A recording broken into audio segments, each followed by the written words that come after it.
జగన్ ఎక్కడ మీటింగ్ పెట్టినా ఎక్కడ మాట్లాడినా ముందు మీ శాఖకు సంబంధించి తల్లికి వందనం గురించి మాట్లాడుతున్నారు. 15,000 ఎంతమంది అంతమందికి ఇస్తామని విమర్శలు చేస్తున్నారు. దాని గురించి ఆల్రెడీ అసెంబ్లీలో క్లారిటీ ఇచ్చారు. అయినా కానీ వాళ్ళు విమర్శలు చేయడం ఎలా చూస్తారు? జగన్మోహన్ రెడ్డి గారు సైకో అనుకున్న ఇన్నాళ్ళు, ఇప్పుడు ఫేక్ కూడా. అంటే ఒక అబద్ధాన్ని 10 సార్లు చెప్తే నిజమవుతుందని సామెత ఉంది. అట్లా చెప్తా ఉంటారు అబద్ధాలు. అందుకే ఫేక్ జగన్ అని ముద్దుగా పేరు పెట్టిన. మీరు చూస్తే మన ఎన్డీఏ ప్రభుత్వం వచ్చిన తర్వాత రోజుకు ఒక అబద్ధం వాళ్ళు చెప్తారు. ఒక ఉదాహరణ, అంబేద్కర్ గారి విగ్రహం దగ్గర అక్కడ ఏమైంది? అంబేద్కర్ గారి పేరు కన్నా జగన్మోహన్ రెడ్డి గారి పేరు పెద్దగా ఉంది. బాధపడిన కొంతమంది దళిత యువకులు వెళ్ళి అది పీకేశారు. ఏం పీకేశారు? జగన్మోహన్ రెడ్డి గారి పేరు పీకేశారు. తొలగించింది జగన్మోహన్ రెడ్డి గారి పేరు, ఇంకేం చేయలేదు వాళ్ళు. ఒక ఇటుక ఎరగలేదు, అక్కడ ఒక చెట్టుకి ఎలాంటి ఇబ్బంది లేదు. కానీ ఇప్పుడు అది పెద్ద గోల్ చేస్తున్నారు. ఏదో అయిపోయింది. ఈ సభాముగా అడుగుతున్న వాళ్ళందరినీ, విదేశీ విద్య అంబేద్కర్ గారి పేరు పెట్టింది ఆనాటి ప్రభుత్వం, తెలుగుదేశం ప్రభుత్వం. మళ్ళీ అంబేద్కర్ గారి పేరు తీసి జగన్మోహన్ రెడ్డి గారి పేరు పెట్టింది ఎవరు? జగన్మోహన్ రెడ్డి గారి ప్రభుత్వం. దానికి సమాధానం చెప్పండి. అందుకే ముద్దుగా ఫేక్ జగన్ అని పెట్టిన.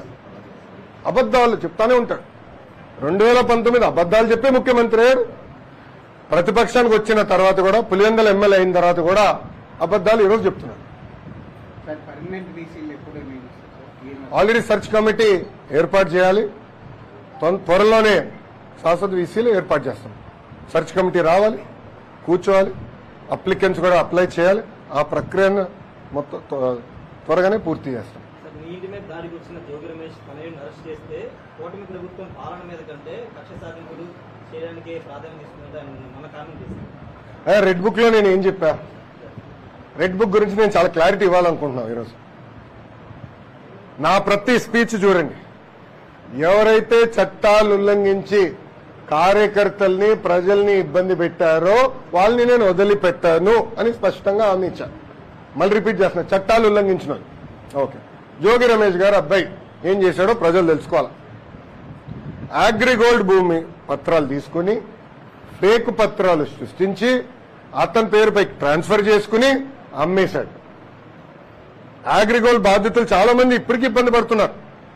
వాళ్ళకి రావాల్సిన డబ్బులు ఇంకా చాలా ఉన్నాయి. అగ్రిగోల్డ్ భూములపైన ఫేక్ పత్రాలు సృష్టించి అమ్మేశాడు, డబ్బులు సంపాదించాడు. అంటే యాక్షన్ తీసుకోకూడదా? తెలుగుదేశం, జనసేన, భారతీయ జనతా పార్టీ ప్రభుత్వం రేపు లిక్కర్లో కూడా యాక్షన్ తీసుకుంటాం, ఇసుక దండాల్లో కూడా యాక్షన్ తీసుకుంటాం. అంటే అడ్డగోలుగా ప్రజల భూమి దోచేసినా మేమేం పట్టించుకోకూడదా? మేము ఆనాడు హామీ ఇచ్చా, ఊరూరు మాట్లాడా ఎర్రబుక్ గురించి. ప్రజలకి నేను హామీ ఇచ్చా, ఎవరైతే చట్టాన్ని ఉల్లంఘించారో వాళ్ళని నేను వదిలిపెట్టే ప్రసక్తే ఉండదు అని నేను ఊరూరు మాట్లాడాను స్వామి. ఎర్రబుక్ పట్టుకుని తిరిగా, చూపించా ప్రజలకి. అందుకే ప్రజలు మాకు అంత అద్భుతమైన మ్యాండేట్ ఇచ్చారు. దాని ఒక్కోళ్ళే కాదు, అందరం కలిసికట్టుగా పోరాడడం. దాంట్లో భాగంగా రెడ్ బుక్ ఒక మ్యాండేట్ మాకు. నేను ఊరూరు చూపించా రెడ్ బుక్. నేను ప్రతి పబ్లిక్ మీటింగ్ లో చూపించా. నిన్న ప్రతి నియోజకవర్గంలో మేము గెలిచాం. సో ప్రజలు మాకు అంత క్లియర్ మ్యాండేట్ ఇచ్చారు. సో ప్రజలు కూడా చాలా క్లియర్గా ఉన్నారు. ఎవరైతే తప్పు చేశారో వాళ్ళని వదిలిపెట్టొద్దని క్లియర్గా చెప్తున్నారు. అది అమలు చేస్తాం. మంగళగిరి అంటేనే లక్ష్మీనారాయణ స్వామి గుడి, లక్ష్మీనారాయణ అంటే మంగళగిరి. అలాంటి గుడిలో ఉదయం పూట ఉచిత ప్రసాదం దొరకట్లేదని చెప్పి భక్తులకి ఎన్నో ఫిర్యాదులు వచ్చినాయి. అలానే మెట్ల మార్గం కానీ, పెద్ద కోనేరు కానీ, ఈ పనులన్నీ అలానే ఉండిపోయినాయి. సో వాటి మీద ఏదైనా పరిశీలన చేసే అవకాశం ఉందా? మీ అందరూ తెలుసు, ఎన్నికల ముందల నరసింహస్వామి గారు కూడా వ్యక్తిగతంగా నేను కూడా ఆనాడు ఆభరణాలు ఇవన్నీ అందిస్తాం జరిగింది. చాలా మంది నాకు వచ్చి చెప్పారు, మొత్తం గుడిని, కోనేరుని, పానకాల స్వామి కూడా మొత్తం ఆ ప్రాంతం అభివృద్ధి చేస్తే బాగుంటుందని చెప్పారు. నాకు కూడా చాలా మంది వచ్చి ప్రజా దర్బార్లో కలిసినప్పుడు కొన్ని ఫిర్యాదులు ఇచ్చారు. దాని మేరకు మీరే చూసారు, కొన్ని యాక్షన్ కూడా తీసుకుంటాం జరిగింది. గత 5 సంవత్సరాలు అన్ని వ్యవస్థల్ని గత ప్రభుత్వం భ్రష్టు పట్టించింది. అన్ని ఒక కొలికి తీసుకురావాల్సిన బాధ్యత నా పైన ఉంది. తొలి 100 రోజుల్లోనే మీరు మార్పు చూస్తారు. గుడికి వచ్చేగల నేను అనేక మందితో మాడుతున్నా, ప్లానర్స్తో డిస్కస్ చేస్తున్నా, ఎలా చేస్తే బాగుంటుంది, అభివృద్ధి ఎలా చేస్తే బాగుంటుంది. గెస్ట్ హౌస్లు కాటేజీలు ఎక్కడ ఏర్పాటు చేయాలి, భక్తులకు ఎలాంటి ఇబ్బంది లేకుండా మనం గుడిని అభివృద్ధి చేస్తే బాగుంటుంది ఆలోచనతోనే ఉన్నా. వాళ్ళతో చర్చించా. అది త్వరలోనే ఆ మాస్టర్ ప్లాన్ ప్రజల ముందర పెడతా. ఇంకా మంగళగిరి నియోజకవర్గ ట్రాఫిక్ కూడా చాలా పెద్ద సమస్య మనకి. ఆల్రెడీ కేంద్ర ప్రభుత్వ సంస్థతో నేను మాట్లాడాను. వాళ్ళు రమ్మని చెప్పా. కమిషనర్ గారి కాంటాక్ట్ నెంబర్ ఇచ్చాను, అధికారుల నెంబర్ కూడా ఇచ్చాను. వాళ్ళందరూ కూర్చొని ఒక మాస్టర్ ప్లాన్ తయారు చేయమని.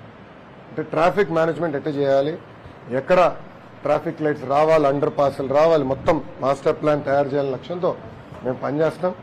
అవన్నీ కూడా త్వరలోనే ప్రజల ముందర పెడతాం. వాళ్ళ అభిప్రాయాలు తెలుసుకున్న తర్వాత అవి అమలు చేస్తాం.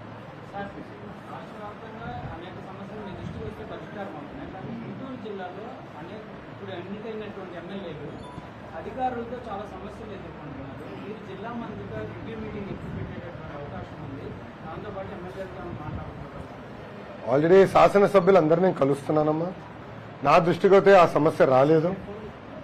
అందరితోనే మాడుతున్నా. నా దృష్టికి అయితే రాలేదు. ఒకరిద్దరు అధికారులు ఇంకా గత ప్రభుత్వంలో ఉన్నారు. అంటే మేము ఏంటంటే కక్ష సాధింపు భాగంగా ఏదో ఆలోచన ఏదో మాకు లేదు. అందరినీ తీసేయాలన్న ఆలోచనలు మేము లేము. ఎవరైతే పని చేయగలుగుతారో, ఎవరైతే బాగా పనిచేశారు గతంలో, వాళ్ళని ప్రోత్సహించాల్సిన బాధ్యత మా పైన ఉంది. ఎవరైతే చట్టాన్ని ఉల్లంఘించి మమ్మల్ని ఇబ్బంది పెట్టారో వాళ్ళు మేము వదిలిపెట్టే పరిస్థితి ఉండదు. అది క్లారిటీగా ఉన్నాను. సో తప్పనిసరి ఇన్ఛార్జ్ మంత్రులు కేబినెట్లో నిర్ణయించి వేస్తారు. దాన్ని బట్టి ఇన్ఛార్జ్ మంత్రి గారు అందరితో కూర్చుని లోకల్గా ఉన్న సమస్యలు పరిష్కరిస్తారు.